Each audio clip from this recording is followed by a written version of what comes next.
হামে আক্রান্তের খবর নিয়ে এবার রাজশাহী থেকে যোগ দিচ্ছেন সহকর্মী ইউসুফ আদনান। আদনান, রাজশাহীতে হামে আক্রান্তদের চিকিৎসায় বিশেষ কোনো ব্যবস্থা বা উদ্যোগ দেখতে পাচ্ছেন এবং সেখানে হাসপাতালের চিত্র আমাদের জানান।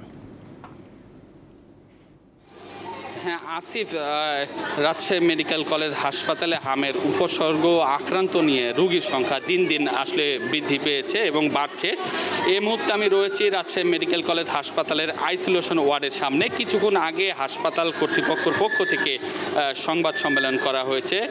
রাজশাহী মেডিকেল কলেজ হাসপাতালের মুখপাত্র ও ইএমও ইনচার্জ ডক্টর শঙ্করকে বিশ্বাস জানিয়েছেন যে গত 24 ঘন্টায় রাজশাহী মেডিকেল কলেজ হাসপাতালে হামের আক্রান্তর উপসর্গ নিয়ে 3 জন রোগীর মৃত্যু হয়েছে এবং গত 24 ঘন্টা নতুন করে আরও 25 জন রোগী ভর্তি হয়েছে এবং এখন পর্যন্ত মোট চিকিৎসাধীন রয়েছে 149 জন রোগী এবং সুস্থ হয়ে গত 24 ঘন্টায় বাড়ি গেছেন 3 জন রোগী এবং সর্বমোট এই হাসপাতালে চলতি বছরে মোট 377 জন রোগী ভর্তি হয়েছিলেন এবং এখন পর্যন্ত এই হাসপাতালে চলতি বছরে 38 জন রোগী মৃত্যুবরণ করছে। এর অধিকাংশই শিশু রয়েছে এবং শিশুরের সংখ্যাই বেশি।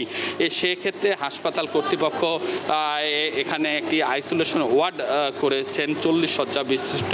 এছাড়াও যাতে চিকিৎসা সেবা ভালো দিতে পারে এজন্য তারা সার্বিক প্রস্তুতি নিচ্ছে।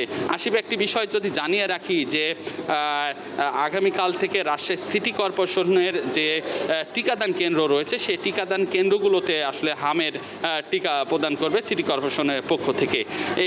এই ছিল আমার কাছে রাজশাহী থেকে হামের সর্বশেষ খবর। আসিফ। জি, রাজশাহী থেকে ছিলেন ইউসুফ আদনান। আদনান, আপনাকে ধন্যবাদ।